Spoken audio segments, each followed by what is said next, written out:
Um, it was nice to have an us day, a day that got back on Saturday and Sunday off, and have a Monday that was kind of a day that we needed to get back in touch with ourselves a little bit and handle actions, handle some things offensively. Most of our time was spent on the defensive end, but uh, obviously felt good coming out of East Lansing. Thought we withstood a lot of things. Thought we played great the first half, um, and then we made plays. So that's a good thing this time of year. Any road win is terrific. Obviously, now we get a very very talented Ohio State team, uh, one that may have some of the best offensive players in our league. Probably have the best freshman in the league, who's maybe one of the best players in the league when it comes to draft status. Um, Branham's terrific. We all know about EJ, Zed Key, guys that are very very capable on the offensive end. You had Wheeler, a guy who's been in the league for a long time, and so this becomes a very old um, team that has a stud freshman. So they do a lot of things very well, and obviously played them 3 times last year, and thank goodness Dwayne Washington's not here. But again, it's a very very good Ohio State basketball team, and one that we'll have to play awfully well against. Yeah, Brad, with every game seemingly having a big impact towards the Big Ten race, how have you helped the guys, or how have they responded in staying locked in the moment? Not talked about it. Ohio State, Ohio State, Ohio State. Next game up. We literally have not talked about it. It's about trying to play our best, and our guys aren't dumb. They know what's at stake. So there's no sense to really beat on it and talk about it. We got our hands full with 4 games left, and the next one happens to be Ohio State.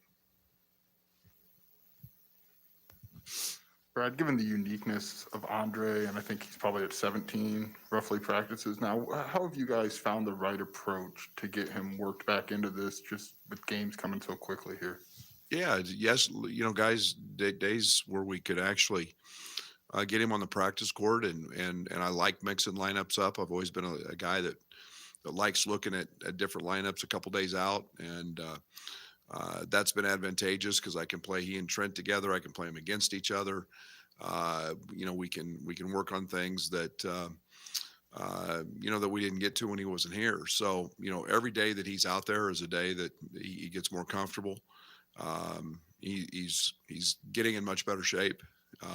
That's becoming very evident. He's come a long way here in the last 10 days, 2 weeks, and we're going to need him.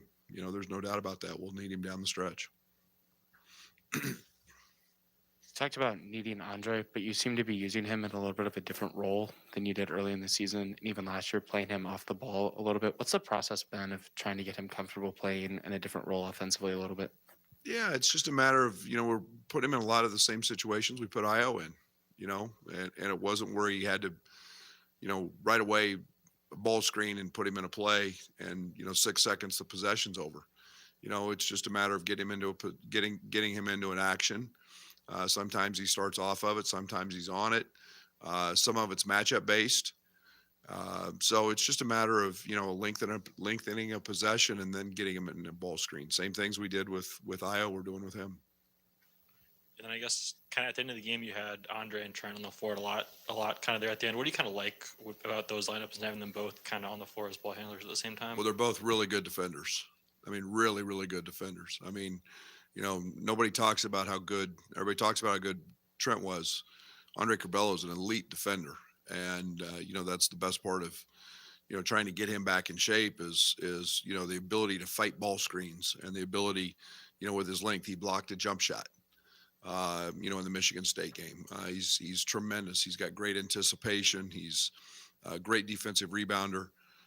So those things are my major focuses for him are on the defensive end. We miss him as much defensively as we do offensively. How has he handled that conditioning piece where maybe maybe a guy that's used to being able to do what he kind of wants on the court, but he's had to maybe build back up to that? Yeah, I mean, you don't miss 75 days without, losing. I mean, the weight room's the biggest part of it, as much as the just the lung capacity and all of that. I mean, it's the strength. And, he's working hard at that and ran yesterday and again. And, he's, as you gain endurance, you gain confidence, and that's very evident. Is there like one thing you're looking for, like a sign that'd be like, okay, he's maybe where he needs to be? I mean, just on that front. Well, first of all, he's a gifted athlete, so he's capable of recovering quicker, than most guys. But I think the other piece to that is, he was able to play, in some pretty decent stints last year, in terms of being out there 6, 7, 8 minutes at a time. And that's pretty impressive for a freshman. But he's getting back to that now, and a couple games ago, he asked out after 3 or 4 minutes. And, he's finding his way back into those longer stints without being fatigued.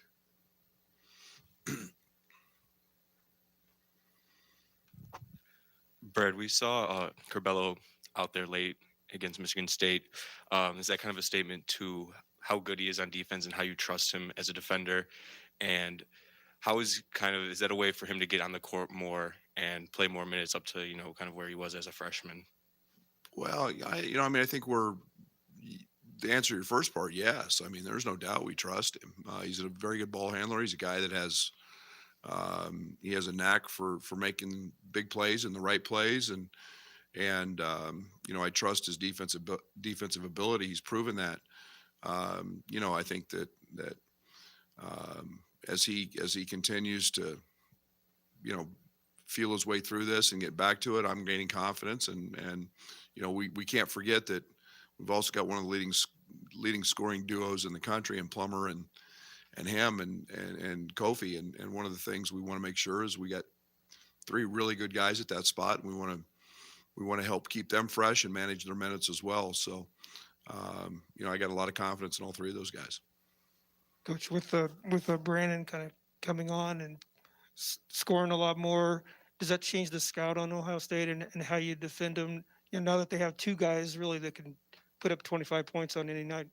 Well, they got 3 because Ed Key can go get buckets as well as anybody as well. And Chris has had unbelievable offensive teams there. They're very, very talented.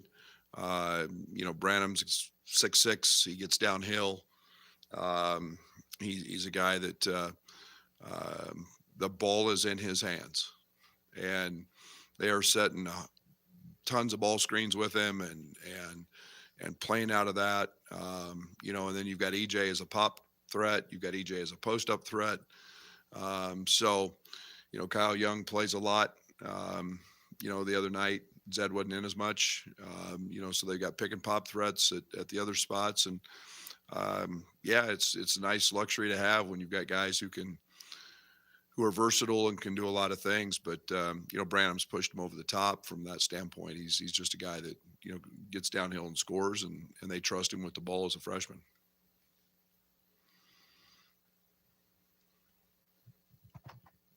In late February, Brad, did you think your rotation would be 10 plus deep at this point? I had close to that at SFA.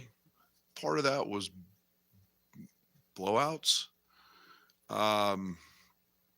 But I was also pretty comfortable with it. I think I feel good about that. I think, one of the positives that really comes out of the hodgepodge that the fall was, or the preseason, was that we gained that. And, we gained confidence, and guys got minutes, and guys got roles. And now we're seeing, Coleman start to play at a really, really high level again. And,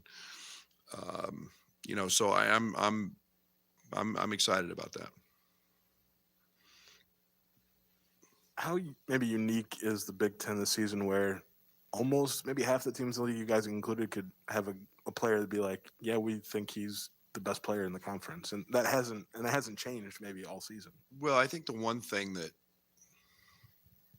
the league has this year that maybe it hasn't since at least the first year, I mean, every player Tom had his first year, I think, was a pro, or close to it, maybe McQuaid, but, Jaron Jackson, Cassius, Bridges, those guys were all can't miss. Tillman, those guys are all can't miss pros. But now they're spread out. I mean, now you're talking about guys that are, lottery picks and one and dones and they're spread throughout the league. And yet there's a certain sense of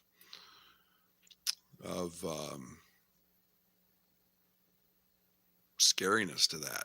Man, I mean, this league's got them. I mean, everybody's got them. And everybody's got guys who can really go score it. And that's hard to do because the defenses in this league are really good. And so it's the league's as talented as it's ever been. And it's got really good players, and it's got a lot of National Player of the Year candidates as well as Big Ten candidates. So it's the best it's been since I've been here.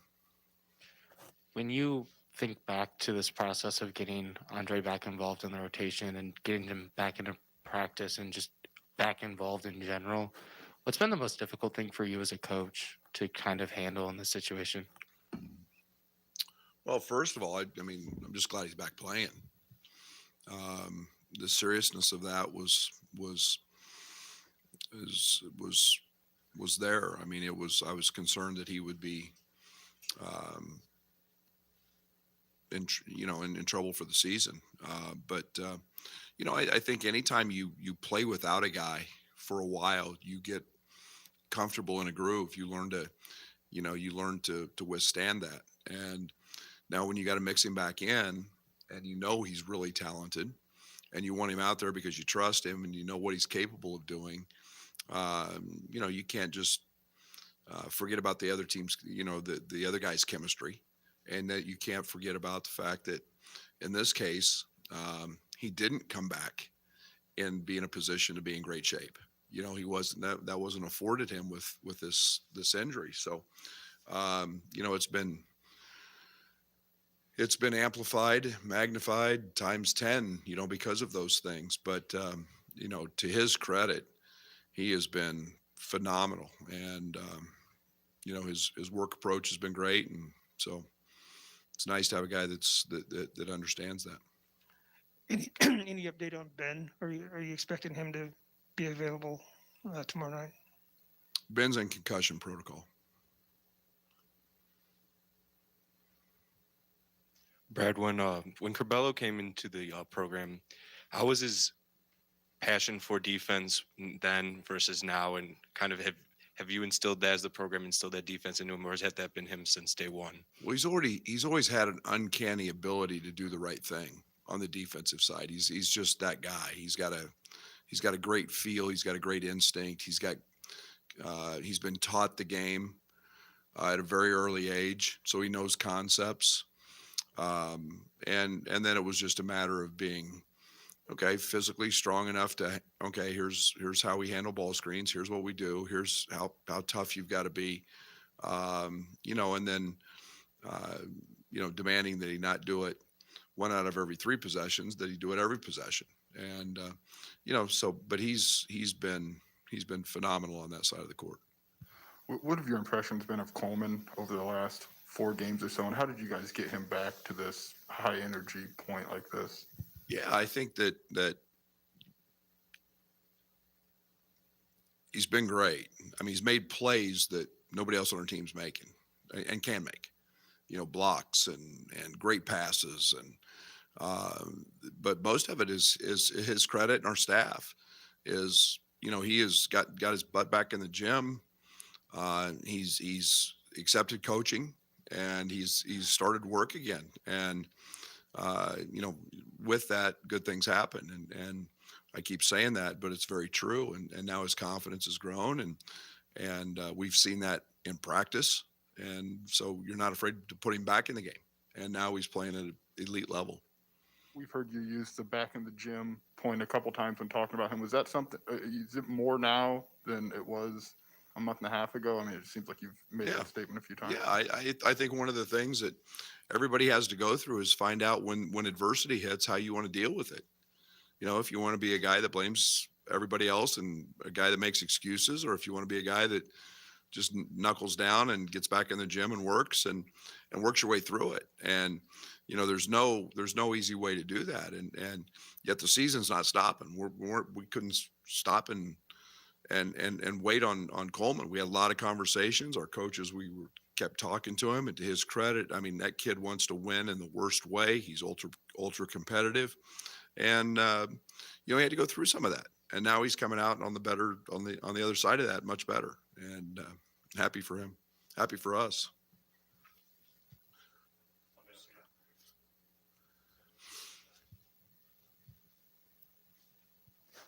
Was that play where Ben got, I don't know. I mean, obviously he was hit in the face because he had like the immediate black eye. Was that ever explained to you? I don't think they reviewed. Yeah, it was incidental contact. Okay. It was truly incidental. I mean, it was not. I didn't feel like there was anything other than just kind of being in the, you know, who was the official? Lewis Garrison here that Kofi blasted. Just kind of in the wrong place at the wrong time, and you know, he got a pretty good shiner for it, and you know, and his eye was completely swollen shut, but you know, he came out of it with nothing broken, so that's positive.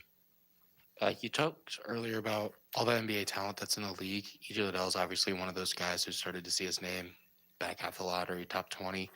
Where's his game improved the most in the last year when you watch him on film?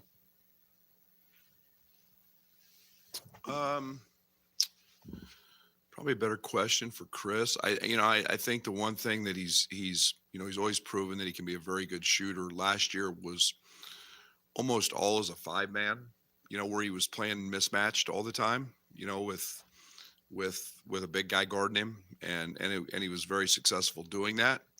But I think he's now proven that he can do that as a small forward, as a power forward. I think he's you know, his ability with the ball has gotten better. You know, they play him in a lot of different roles, but he's playing much more away from the basket this year. Not that he doesn't post, he still does, but you know, he's away from the basket more than he's been. And probably on the defensive side, he's grown there as well. Seen some flashes from Andre and Omar in that pick and roll. I know both guys in that second unit right now. Where are they at in terms of progressing that, and how much further can they go? And obviously Andre can be very beneficial throwing those lobs to him. Yeah, that's where, you know, Andre really excels, and Omar excels. They're roommates. They, you know, Dre's constantly talking to him, you know, about you know, what he sees, so where to expect things, and you know, pick and roll basketball is a lot of timing, a lot of work, in terms of understanding where the ball's coming, how it's coming. You know, Andre Curbelo is as good a pick and roll passer as there is in the game, and you know, it's starting to develop into a really good chemistry, and you know, you add that both of them have great speed in and out of stuff. That really helps and enhances that, and they're starting to play that way. I guess just one more with Andre. Just given how much, you know, you guys were planning on him early in the year, have you guys learned anything as a staff about trying to find somebody with that much usage and that much talent, and slowly and find the right balance to interject them into the season right now? Yeah, that's been our whole challenge, is the right way to utilize him, and keep a guy that needs usage, just like we did Io. You know, Trent played predominantly on the ball last year, and you know, Dre was on the ball some, and Io was off of it. Yet Io was in 76% of our ball screens, and so it's trying to find that same right combination that kept us in a perspective that everybody's getting touches, everybody's getting involved, and that's been one of the you know, trying to fit the right pieces together in the right way. Jokingly, after the game in East Lansing, Kofi says you called him a coward because you didn't want to go to the line. I'm just curious, when you're addressing players, and I know that not everybody is the same, how do you get to the point where you know, okay, I can go to this guy and be this way, and then the other guy down the end of the bench, I can't be that way to him? Kofi cussed me out the other day. And this is honest to goodness truth. Kofi cussed me out on Monday about his ball screen defense and not getting on his ass enough. And when you've got that kind of relationship, you know, and I mean, Kofi's special. Kofi's, there's not many Kofis, but there's also not many great players that don't truly want to be coached. Great ones want to be coached. The others are frauds. Okay. If they don't want to be coached, they're frauds. And so Kofi and I have that unique relationship. Io and I had it. And, you know, I could rip Io's ass one side, up one side and down the other, and he responded and he loved it. And it was he and I against the world then. And Kofi was the same way. And in a lot of ways, I do that with Trent as well. But, you know, you've got to find, everybody's motivated differently. And with Kofi, that's a way that cranks him up, that gets him going. And so, you know, gets me going too when he barks at me. So that's the way I think you have good relationships and you help young people develop. You're obviously successful on the road at, the last couple weeks last year. Is there a way you can take advantage of having 3 of 4 at home to end this season? Just something maybe you can do differently? I don't know. I think we've been pretty good both places, home, road. I think we our guys go to the hotel the night before here to, during home games. I think we handle things okay. And, we can keep having our fans be like what we've seen the last 3 road games in West Lafayette, Rutgers, and East Lansing. I like our chances a lot, and we play off that energy. And so I think we're good in all wherever we play. We got to play, show and play the game. As you prepare for EJ Liddell again, I'm wondering about the weekend where you had him and Oscar and Terrence Shannon all in the same visit. And now you've constructed a roster that doesn't really have a traditional power forward, but playing wings there. Do you ever think back to that weekend, and do you ever regret any strategy about recruiting? No, I'm like, God dang, those guys are good. I mean, shit, we were on the right dudes, man. We didn't get them because our programs we stunk. We weren't any good. But damn, are those guys good? I mean, you're talking about 3 guys that were really good players. Maybe 24 more wins. I don't know. To me, that's like, oof. We were on the right guys because they've all had great careers. But now hopefully we continue to bring those guys in, and we have been, and keep getting them. We haven't asked you about Dane in a while. How is his progression with Fletch coming along? 3 workouts a day. 3 workouts a day. He's Fletch's new best friend. And I mean, he takes him to breakfast every morning. He monitors he was 284. He's 272 yesterday. He's starting to pick up everything we're doing with basic drills. He's helping on our scout team.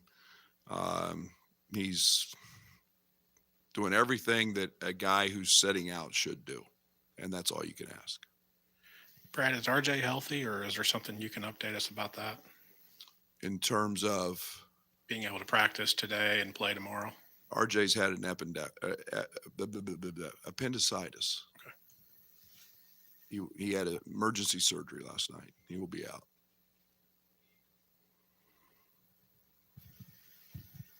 Kofi and Drew Timmy, that same recruiting cycle as well. You got one of those guys. Right guys. We had the right dudes in. All you guys that cover that crap, man, we did some good shit. How about right about that? God dang, we got Kofi. We got the right one, but whoa, Rob, you kind of made my day. I forgot about that. That was pretty good. Coach, with the news on RJ, I assume that means we're going to see Luke Goody again back on. You can think whatever you want back to on the think. court. We'll see. He's been kind of the odd man out a little bit, but No, he hasn't. well, No, he hasn't. Well, he hasn't played, but No, he how's hasn't. he looked in practice, and can he fill that role with the RJ sitting out? He's made about every ball he's taken. He's made about every shot he's taken. He's been great. Luke Goody is going to be a terrific player. It's been more of a kind of a feel in games, and RJ got on a good run, and unfortunately had appendicitis last night and had emergency surgery.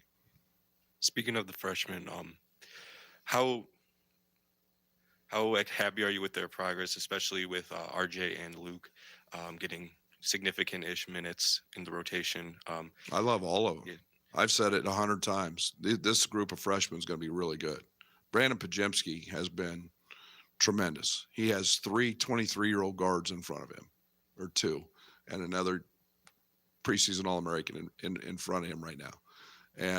But his minutes, because his versatility has grown, he is going to be tremendous. And we've all seen what these guys are capable of, and I have no problem putting any of those guys out there for minutes. Because they don't play doesn't mean they're a bad player. And that is the furthest thing from the truth. These 3 guys are terrific, and they fit everything that we're about here. They make the guys in front of them. They push them every day, and it will work out just fine for those guys.